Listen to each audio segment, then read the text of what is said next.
Assalamualaikum warahmatullahi wabarakatuh. Selamat sore mahasiswa sekalian. Kembali kita berjumpa pada pertemuan ketiga, yang mana pada pertemuan ketiga kemarin kita tertunda ya, karena jadwal libur ya dari universitas, libur menjelang Idul Fitri ya.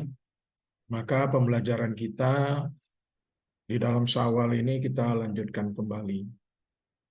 Sebelumnya saya atas nama pribadi dan keluarga mengucapkan selamat merayakan Idul Fitri. Minal aidin wal faizin, taqabbalallahu minna wa minkum. Mohon maaf lahir batin pada Anda-Anda yang merayakan Idul Fitri.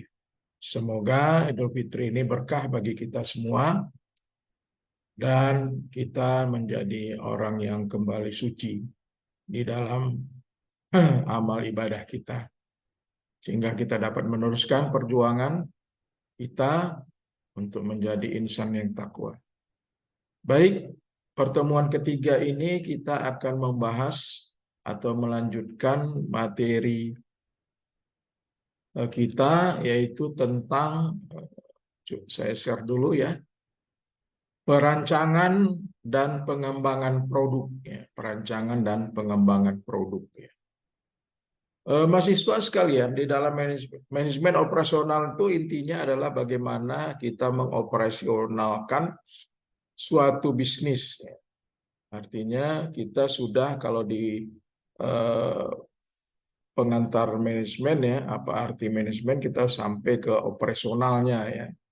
Jadi manajemen itu kan ada fungsinya, ada planning, kemudian ada organisasi ya, actuating dan controlling. Jadi kita sampai kepada fungsi operasional ya.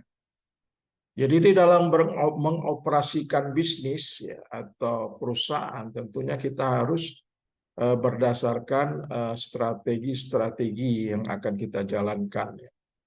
Kemudian kita juga bagaimana cara memulai bisnis ini.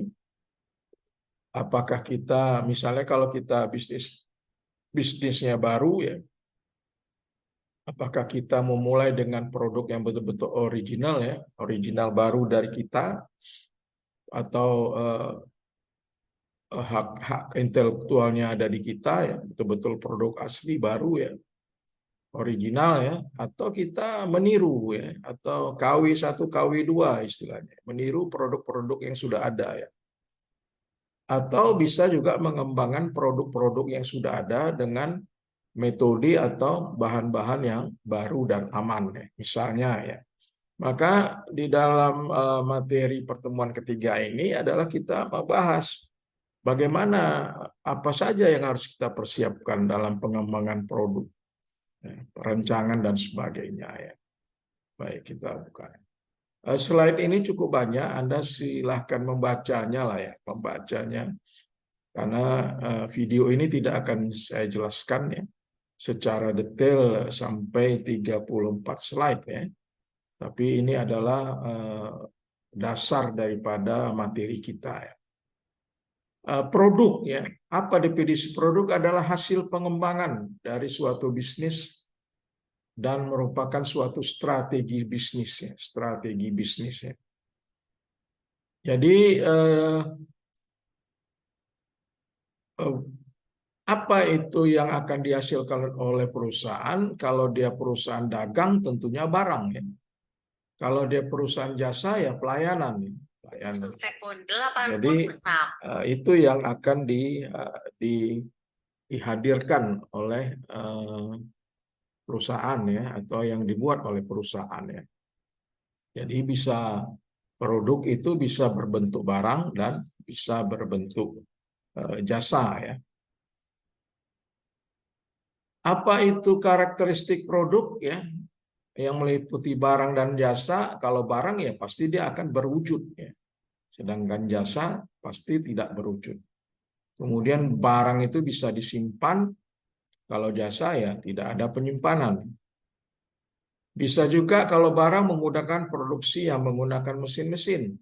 Tapi kalau jasa atau pelayanan mungkin menggunakan lebih banyak faktor manusianya. Prosesnya biasanya ada jangka waktunya kalau barang ya. Sedangkan jasa ya proses produksi konsumsinya berlangsung di waktu yang sama ya. Jadi kalau barang ya tentunya ya setelah barang itu siap jadi ya. Dan biasanya kalau barang itu kontak dengan konsumen itu rendah ya. Karena bisa kalau barang itu dibuat di pabrik, masuk distributor, dijual ke grosir ya, baru ke eceran ya. Sedangkan kalau jasa itu biasanya kontak dengan konsumennya itu besar, tinggi ya. Kualitas produk objektif karena tidak ada ukuran-ukurannya, karena ada ukuran-ukurannya. Sedangkan kalau jasa ya biasanya subjektif, tergantung daripada pengguna jasa dan sebagainya ya. Jadi itu membedakan antara produk dengan jasa ya. Kemudian sumber produk ya, sumber produk atau ide gagasan produk itu bisa dari internal ya, juga bisa dari sumbernya eksternal ya. Jadi internal hasil pengembangan penelitian dan dalam badan penelitian dan pengembangan ya. Sedangkan eksternal bisa juga melihat produk-produk yang telah ada di pasaran. Biasanya tahap pengembangan produk sebaiknya dilakukan dalam misalnya melalui siklus hidup produk ya, dimulai dengan perkenalan, pertumbuhan ya, kematangan dan penurunan ya. Jadi memerlukan waktu ya, interval waktu ya. Apa alternatif daripada pengembangan produk ya? Alternatif bisa pertama pengembangan produk itu bisa mengembangkan produk yang benar-benar original atau baru ya, seperti saya sampaikan sebelumnya ya. Nah, ini biasanya sangat sulit ya, sangat sulit kecuali betul-betul yang punya bisnis, punya punya keahlian tertentu ya di dalam menghasilkan produk yang baru ya. Jadi karena sulit ya biasanya suka pengembangan produk yang sudah ada ya, dikembangkan ya. Atau bisa menambahkan produknya, diversifikasi produknya. Atau bisa juga mengembangkan produk lokal yang belum ada ya. Atau bisa juga meniru produk yang sudah ada di pasaran. Jadi pengembangan produk itu sah-sah saja dengan berbagai alternatif. Yang penting tidak mencederai daripada legal formal hukum dan hak cipta ya, hak cipta. Jadi kita jangan pula melanggar daripada hak cipta ya. Jadi tahap-tahap pengembangan ya bisa Anda baca di slide-slide selanjutnya ya, di antaranya tentunya kita harus melakukan identifikasi produknya. Kemudian mencari dan menggali ide-ide, menyaring ide-ide yang ada, dianalisis ya. Lalu menentukan ide yang paling mungkin untuk dikembangkan. Lalu melaksanakan pengembangan ide produk baru, membuat sampel, menguji produk baru, menguji produknya itu di pasaran ya, lalu memproduksi dan melakukan pelayanan purna jual. Ini yang paling penting sebenarnya adalah pelayanan purna jual ya. Karena pastilah kalau produk baru namanya test drive ya, tentunya akan banyak trial and error ya.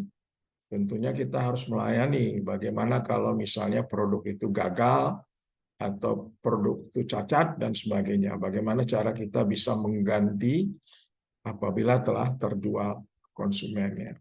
Kira-kira seperti itulah ya cara bagaimana kita mengembangkan produknya, merencanakan dan mengembangkan produknya.